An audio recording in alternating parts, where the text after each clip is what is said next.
네, 안녕하세요. 10월 26일 목요일 새벽 기도회 시작하겠습니다. 기도드리겠습니다. 은혜로우신 우리 아버지, 오늘도 또 새 하루를 허락해 주신 것을 감사를 드립니다. 매일매일 하루하루 산다고 하는 것이 얼마나 큰 은혜요, 또 감사의 제목인 것을 기억하게 하여 주옵소서. 이 땅의 전쟁과 또 재난으로 말미암아 하루에도 수천 명이 죽어가는 이런 세상입니다.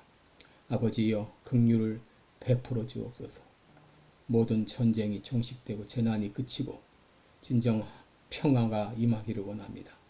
하나님 아버지, 우리 모든 사람들이 예수 그리스도를 주로 영접하고 하나님의 자녀가 되어 신실한 천국 백성으로 이 땅을 살아갈 수 있도록 인도하여 주시옵소서.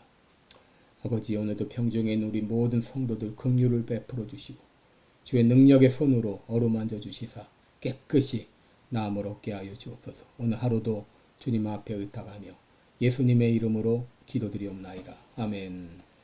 네, 찬송가 212장 부르겠습니다. 나주의 겸손히 주를 섬길 때. 212장, 예전 찬송가는 347장입니다.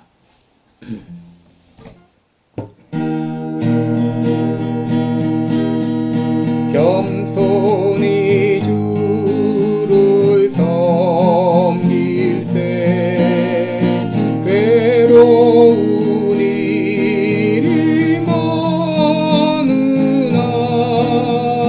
구주여 내게 임주사 잘 감당하게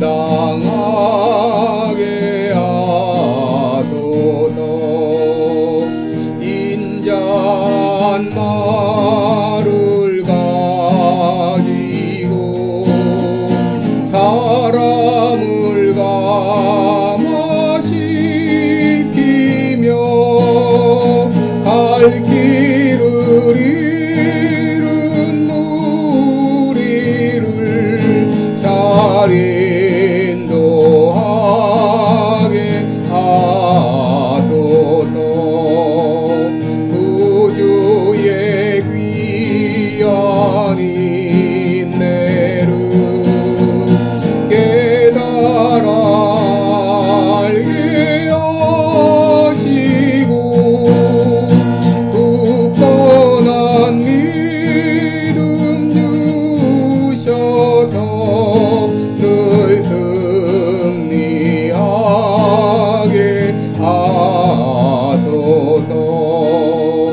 장래의 영광 비추사 소망이 되게 하시며 구주와 함께 살면서 참 평강 얻게 하소서.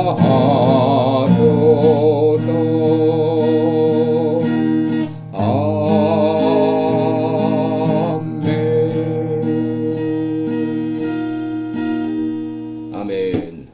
네, 우리 오늘은 사도행전 18장 18장 18장 18절 18절부터 23절까지 봉독해 드립니다. 사도행전 18장 18절입니다. 바울은 더 여러 날 유하다가 형제들을 작별하고 배 타고 수리아로 떠나갈새 브리스길라와 아굴라도 함께하더라. 바울이 일찍 서원이 있으므로 갱그레아에서 머리를 깎았더라. 에베소에 와서 저희를 거기 머물러 두고 자기는 회당에 들어가서 유대인들과 변론하니 여러 사람이 더 있기를 오래 있기를 청하되 허락지 아니하고 작별하여 가로되 만일 하나님의 뜻이면 너희에게 돌아오리라 하고 배를 타고 에베소를 떠나 가이사랴에서 상륙하여 올라가 교회 안부를 물은 후에 안디옥으로 내려가서 얼마 있다가 떠나 갈라디아와 부르기아 땅을 차례로 다니며 모든 제자를 굳게 하니라. 아멘.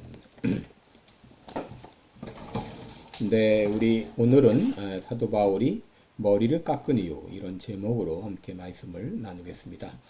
사도 바울 일행은 고린도에 있다가 수리아로 떠나가게 되죠. 그의 여행 중에는 이 브리스길라와 아굴라도 함께 했습니다. 그리고 가는 중에 이 갱그레아에 이르러서는 머리를 깎았습니다. 이 갱그레아는 고린도의 동쪽 항구로 로마서 16장 1절을 보게 되면 그곳에 교회가 세워졌음을 알 수 있습니다. 그래서 사도 바울은 특별히 에베소에서 이렇게 성공적으로 모든 사역을 마쳤습니다. 그가 강론을 마쳤을 때 많은 사람들이 더 오래 있기를 청했습니다. 그렇지만 그는 이제 내가 가야 한다. 그리고 내가 하나님이 허락하시면 다시 돌아오리라 하고 이제 결국 에베소를 이제 떠나게 되는 것이죠. 근데 여기 보게 되면 바로 18절 말씀에 이 사도 바울이 갱그레아에서 머리를 깎았다라고 말하고 있습니다. 여러분, 어떤 이들은 바울이 머리를 깎은 것이 아니라 아굴라가 머리를 깎았다 그렇게 말합니다. 왜냐하면 벌게트역 라틴어로 번역된 성경에 보면 아굴라라고 부르고 있기 때문이죠. 그러나 그 머리 할 때 그라고 하는 말, 그는 이 정관사 텐입니다. 정관사인데 이 정관사는 바로 이 사도 바울을 가리킨다고 말할 수 있습니다. 그래서 머리 깎인 사람은 이 바울이라고 할 수 있습니다. 그러면 바울이 왜 머리를 깎았을까? 단순히 머리털이 길었기 때문일까요? 그 이유는 바로 이 서원을 했기 때문에, 서원이 있었기 때문이라고 했습니다. 그 서원이 무엇이죠? 이 서원은 바로 하나님께 하는 엄숙한 그런 약속인데, 이 서원이라고 하는 것은 성경에 여러 곳에 등장합니다. 창세기 28장에 야곱은 하란에 있는 외삼촌 라반의 집을 갈 때 하나님께서 나로 평안히 돌아오게 하시면 기둥으로 세운 이 돌이 하나님의 전이 될 것이요 제산의 11조를 하나님께 드리겠다 이렇게 서원을 했습니다.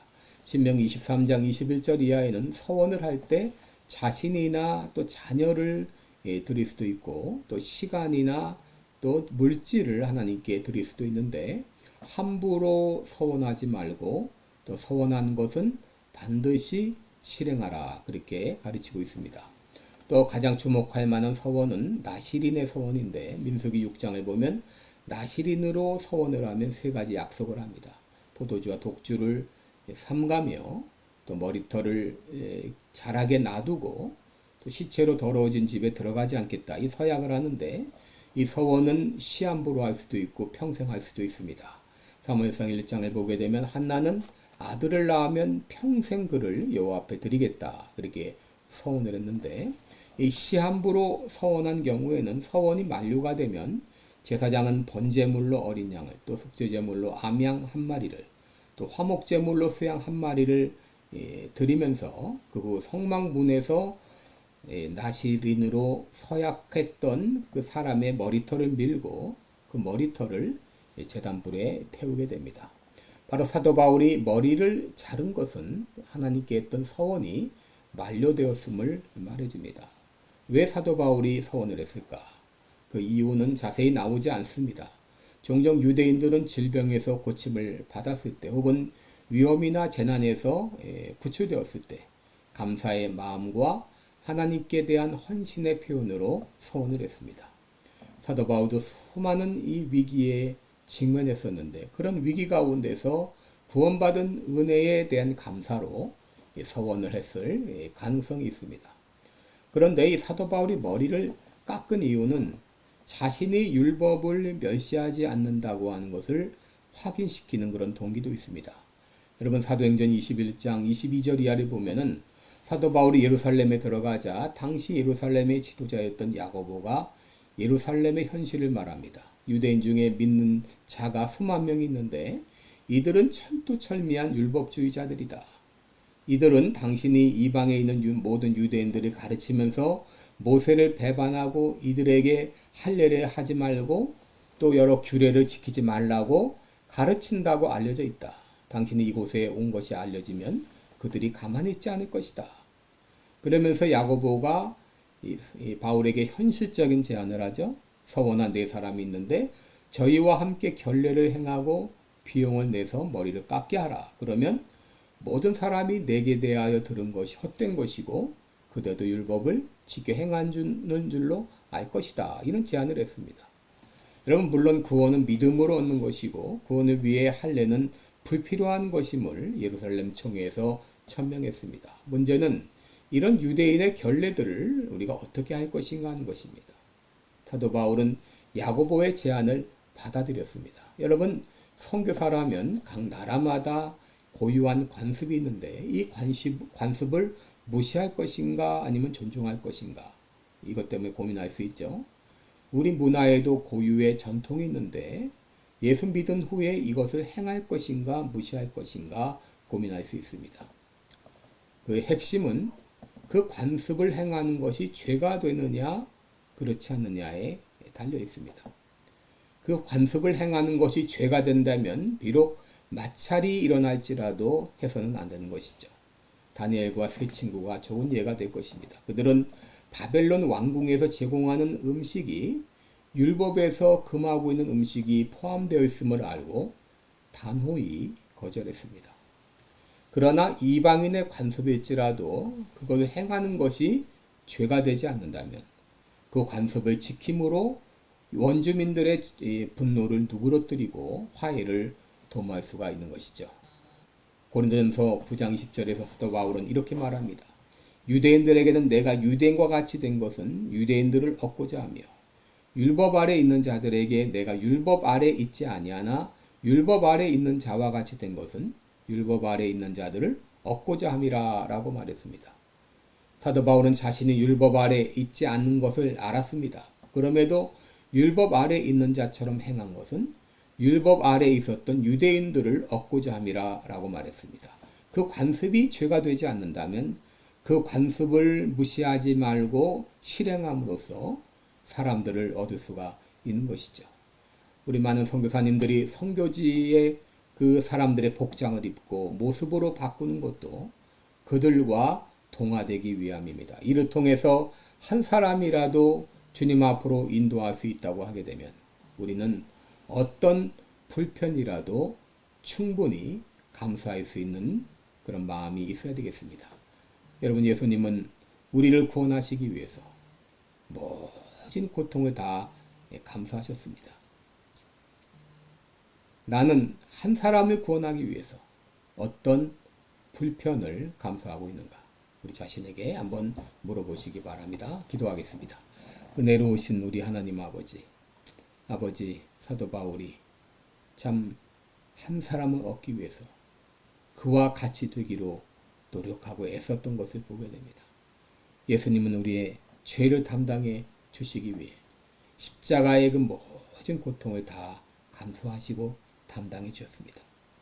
나는 한 사람을 구원하기 위해서 어떤 불편을 감수하고 있는지, 내가 어떤 불편을 감수할지라도 한 사람을 주님 앞으로 인도하겠다는 이 믿음을 가지고 살아가는 우리들이 되게 해 주옵소서.